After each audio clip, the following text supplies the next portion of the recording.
After the final battle against one of MHA's greatest villains, Izuku Midoriya, aka Deku, would finally become the world's greatest hero as he foretold in the very beginning of the series. But it came at a great cost, because in order to have any chance at defeating Shigaraki, Deku had to sacrifice the powers of One for All in the process. As a result, he will eventually become quirkless again, and unless he has a strong build like a certain vigilante who is also quirkless, there is no way for the MC to continue working as a hero. So, before his hero career could truly start, Deku had no choice but to end it, leading him to instead find a profession in teaching for the past 8 years. And, as you can imagine, the ending for his journey felt bittersweet, made only worse by the number of allegations that some fans create to insult the character, like that infamous McDonald's meme, which I felt was going too far. Luckily, at the very end of the My Hero series, Deku was able to return to working as a hero again, thanks to an armored hero suit that he received from both his former classmates and mentor All Might. However, it wouldn't stop there, for you see, within a new one-shot chapter that was recently released this month, it revealed that the MC has now been ranked as Japan's number 4 hero, under the moniker of the One for All hero Deku. Honestly, I can't tell you enough how happy I am for this character. Like, this is a massive win, almost as massive as when he and Uraraka are finally together. It may not be number 1, but right now it's a perfect spot for him. Still, how did Deku make it to the number 4 position in an unprecedented state? Well, that's why I'm here. This is Anymanko 9000, a channel where we talk about contents related to anime, manga, and other types of media, and within this video, I'll be going over the possible reasons as to how Deku became the current number 4 hero. Also, as usual, if you want to hear more of the contents I mentioned earlier, just subscribe to my channel and leave a comment down below by the end of this video. Okay, so to get the whole picture of how Deku became the number 4 hero, we need to look at the 4 factors of how a hero usually earned their current ranking. The first factor, of course, is a hero's level of strength. In the case for Deku, now that he is quirkless again, we know for a fact that his overall strength is nowhere close to a fraction of when he once held One for All. That being said, we have to assume that the armored hero suit makes up for it. After all, it is based on the armored All Might that the former number 1 hero used during his fight against All for One. Although it did got destroyed at the end, it was powerful enough to allow All Might to hold his own against the villain, and get in some good hits in the process. Also, considering that the armored All Might was practically a prototype, by the time Melissa finished designing the new armor for Deku, using the data it obtained from the final battle, the armor should be stronger, more durable, and contain other functionalities that were never in the armored All Might. Obviously, we have yet to really know what those are, but thanks to the cover page of the series' third and final data book, where it features a much more detailed drawing of Deku's armor, provided by the creator himself, we may be able to take a few guesses, such as the leg and arm portion of the armor, where one looks like a combined version of Miracle's boots and Deku's Iron Soul, and the other looks like a combined version of the young hero's Air Force glove and mid-gauntlet. And based on these images, we could assume that they are designed to enhance Deku's leg strength and striking power, which makes sense given how the leg portion must go well with Deku's self-made shot style, since its combat style mostly revolve around kick-based technique. Plus, his means of travel usually involves leaping, jumping, and running. As for the arm portion, it could allow him to attack his opponents at close and long range distances, with likely some functions to help Deku get in close and hit his opponents more effectively. The armor even seems to have a bunch of daggers hanging on its side, but it's unclear if Deku has become proficient with these set of weapons. In any case, these are just my take on what the armor can possibly do. Yet, including these possibilities, Horikoshi himself was generous enough to give additional details of the armor's functionality. And surprising enough, it kinda confirms a theory I, and I'm sure other fans had, where instead of using support gear items that are named and based on Class 1A's hero names and quirks, respectively, Deku's armor will use ones that are named and based on the previous One for All users' quirks. Fact, here's a quote where Horikoshi states that the armor tries to mimic various One for All abilities. For example, it has cable extensions that functions like Deku's ability Black Whip. It also serves as a prototype where he can try to combine various abilities. This is backed up within a recent one-shot chapter, showing Deku swinging around buildings by using what appears to be cable extensions that are coming out of his gloves, almost similar to what the armored All Might did.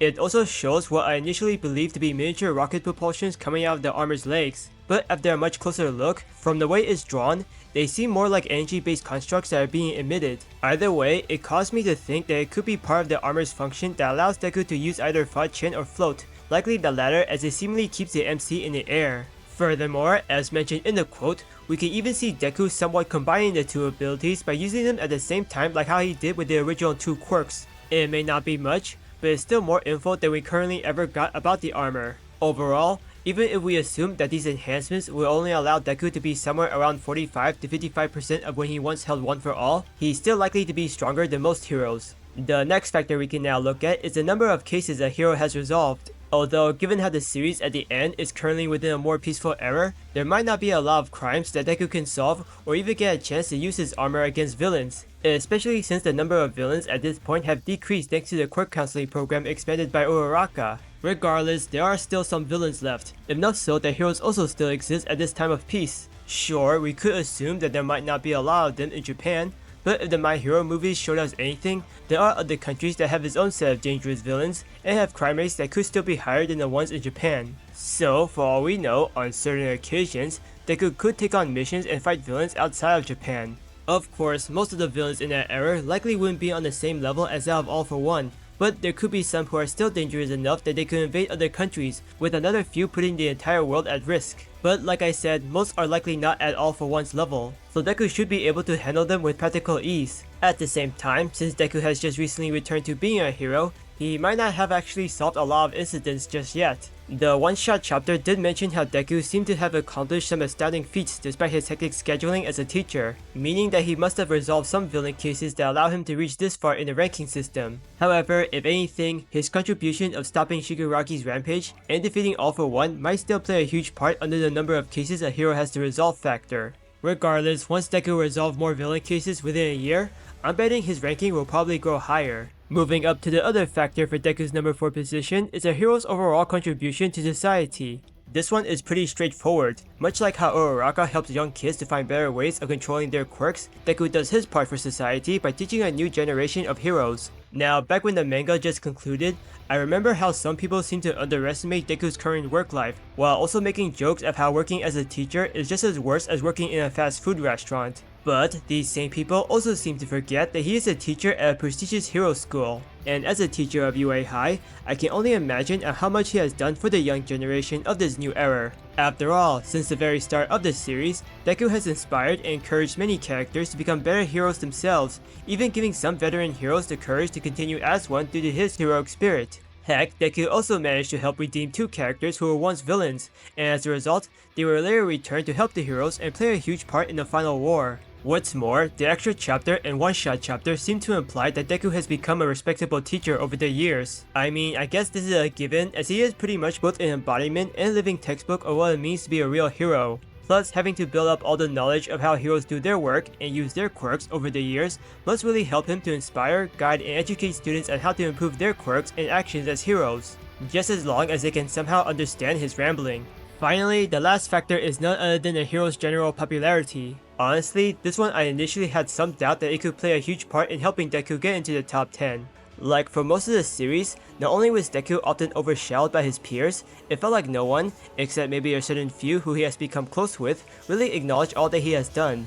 Best example is during the epilogue arc, where a group of UA High's freshman students were fangirling over Bakugo and Shoto, which I get, but where is the love for the guy who beat the final boss? It just doesn't seem fair. Worse is that in the original final chapter, it seems like Deku was almost forgotten by the public. I mean, his inability to work as a hero for 8 years could explain it. However, it really felt strange how no one after the time skip seemed to care or even remember that he was a key figure in the hero's victory during the final war. That being said, one character did recognize Deku, so it could indicate that he isn't completely deleted from the public's mind. But still, it does leave a bitter taste in one's mouth. Thankfully, I was happy to be proven wrong, because once again, within a recent one-shot chapter, upon Deku's return to hero work, the chapter shows that a lot of people, especially those who watched the final event of the war, do remember the MC's heroic deeds. What's more, the public sound generally happy that Deku came back as a hero, with the implication that some are even applauding at his return. Not only that, similar to how All Might would be seen as a symbol of peace,